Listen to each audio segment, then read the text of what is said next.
I'm not your cheesy macaroni, Sly Cooper. You got Dimitri! Bentley, this is the last time we ever leave Dimitri in charge of the hideout. It was also the first time.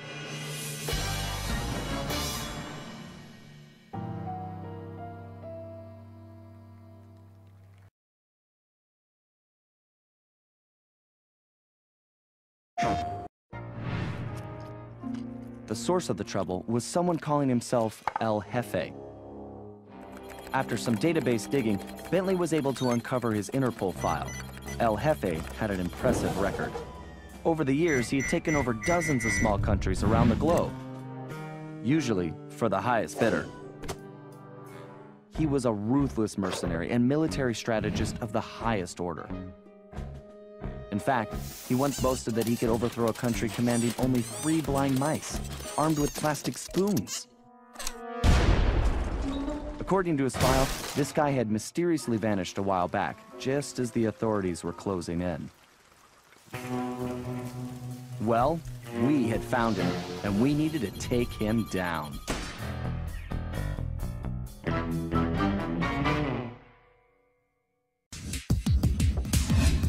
Hey everybody, it's Ricardo, and I am here with Glenn Egan from Sandsour Games, and we are about to see an updated version of the new Sly Cooper game, Thieves in Time.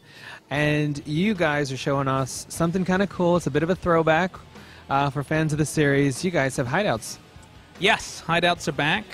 Something that, working on the Sly collection, we really liked the kind of game structure of Sly 2 and Sly 3. That sort of, you'd have an open kind of hub environment, and then you'd have these spokes that ran off it. The hub environment gave you this sort of like non-linear, lots of different gameplay choices. And then the spokes tended to be a lot tighter, kind of platformer-oriented gameplay. And then the hideout was essentially the base camp, the gangs all getting together before they set off on their different jobs. We got Sly, he's sitting here chilling, and Bentley, of course, working the computers, and Murray is he's sleeping. There we go. Now wake up. But you guys aren't just kind of recycling the hideouts, because I do see that there are some options to move around and look around the environment. So tell us about some perks that you've tossed in for folks. Well, yeah, we really wanted to expand upon hideouts. So here we got the treasure wall. In Sly 2 and 3, you'd have these sort of treasure challenges where you'd go out into the environment, you'd collect these pieces of treasure, you'd bring them back, sell them on ThiefNet, and they're a little bit sort of throwaway, but here we run to really make them kind of special. So we've got a couple of cool pieces here that you collect. This beautiful carved Edo period controller, for instance, from feudal Japan. And a nice teapot, and yeah, all kinds of stuff that have a little backstory. This kind of familiar-looking claw, and yeah, you'd want to collect various pieces, and that would lead to unlocking some aspects of gameplay that we're going to be talking about in the next few months. So I'm gonna leave it at that for now. Also, we're going to take a look at the we've got the costume gallery. We'd shown off costumes at E3, and these are sort of pivotal to Sly Cooper Thieves in Time. And here you'll be able to see the ones that you've gathered as you've been playing. It sort of gives you a sense of your progression through the game, and find out their special abilities and also a little history on them, stuff like that. And so now we can take a look at a mission where we're actually going to collect the pieces of that armor. But to be clear, you guys are cheating just a little bit. We're only going to get one piece of armor in this level before we get it, but the reality is you get to put the whole thing together, right? Yeah. This is a demo, so we're just gonna have you pick up one piece, and I don't wanna overstress Kaylee over there and on this mission. And the Binoki comes back, so.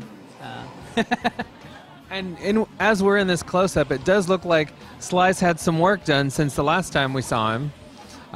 Maybe not Botox, but there is something a little bit different. So you want to talk to us about how you guys are tweaking him?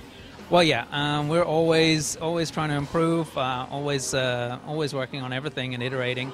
And so Sly as a character continues to evolve, works on his shaders, just a little bit on his face, just really kind of giving you a sense of a slightly older, a slightly tougher Sly, but still trying staying true to his lovable scoundrel kind of image. Now, when we were on that roof, we did see an arrow kind of pointing him in a direction. So that's new. So you want to talk to us about that? Sure. Well, the hub worlds on the PlayStation 3, they're obviously, much bigger, much more dense, much more lush. And we're also adding a lot more verticality. Before the Sly 2 and 3 tended to kind of work on 2 strata, but now there's a lot more strata to the gameplay.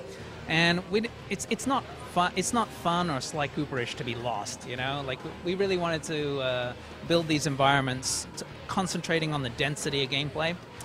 So we brought back, the God Rods, that in the previous games, but we also included this compass. And the compass is really handy, especially when you're down amongst the buildings, you need to see which direction you're going to go. But also, the compass will point up and down to tell you if something's above or beneath you. So here, for instance, you can see it's a little trickier to see the God Rod, but now the compass clearly tells Sly which way he needs to be heading. And as usual, there are well-armed members of the animal kingdom to be avoided. There's stealthy sneaking, and there's some pickpocketing, I believe. Yes, so this mission is going to require Sly getting his way across the level here. Now, of course, there's dozens of different paths that Kaylee could be taking here, but we're really going to reward exploration. Again, we've got clue bottles that you're going to be able to collect. Oh, he's found one here. Nice transfer. Wow, outstanding. That you're going to be able to gather as you go through the environment. And then he's going to be finding this hapless boar guard over here, who I believe is taking a nap. Oh. Wow. So here we can see the compass in action again. Now it's pointing down to show him where the objective is. And he's going to have to wait until this guy walks past here, because he doesn't want to alert anybody. And then he can move in and pickpocket the armor. Or he can avoid being shot and then come back. Oh, he's doing good. One more piece. Nicely done. Now, besides looking cool, there is a perk to wearing the armor, correct? Well, yes. As in the previous games, the armor will act as a disguise. So now, instead of getting attacked by the various guards, he can actually garner some respect. And I'm going to give him a salute. And again, we saw in the boss battle at E3, the armor is also impervious to fire and has a couple other abilities. But the drawback is it's a little slow. It's a little unwieldy. So, but he can quickly switch in and out of it to make his way back across the level. Now, how many costumes are we going to have in the game, roughly? Because you're getting that look like you don't want to tell us. So, what would make you feel comfortable telling us? Well, there will be one unique costume for each of the episodes. And so far, we've shown off 2. So, at least 2. Yeah, we'll be talking more about the other episodes in the next few months. All right, so in this particular level, you actually need the costume for a very specific reason, right? Besides the fact that everybody's cool with you, this door is a problem if you don't have the costume, right? Yeah, and so right here we're going to see, the basic functionality of the costume as a disguise, and this disguise is going to provide Sly with the ability to get through the gate. And that's pretty much going to be the main role of the costumes initially, although, for folks that remember our E3 demo, costume also comes in very handy during boss fights in some cases, right? Mm-hmm. Yeah, I think that boss fights will incorporate aspects of gameplay that you've learned throughout the entire episode, and so the costume will obviously feature as a key to what you've been learning as you've been playing. All right, well, that all sounds very cool. The last question we're going to ask you, when's it coming out? 2012. All right, we tried for a date. They're still saying 2012. So anytime between January and December of next year, Sly Cooper's going to be hitting the PS3. We're going to bring you a lot more as soon as we get the rock to bleed. But until then, this is your latest update on Sly Cooper, Thieves in Time. We're going to have a lot more for you in the months to come.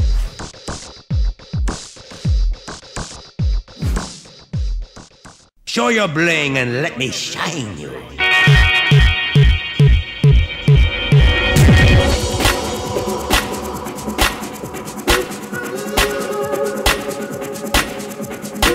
Ooh. Look, see the money. You like the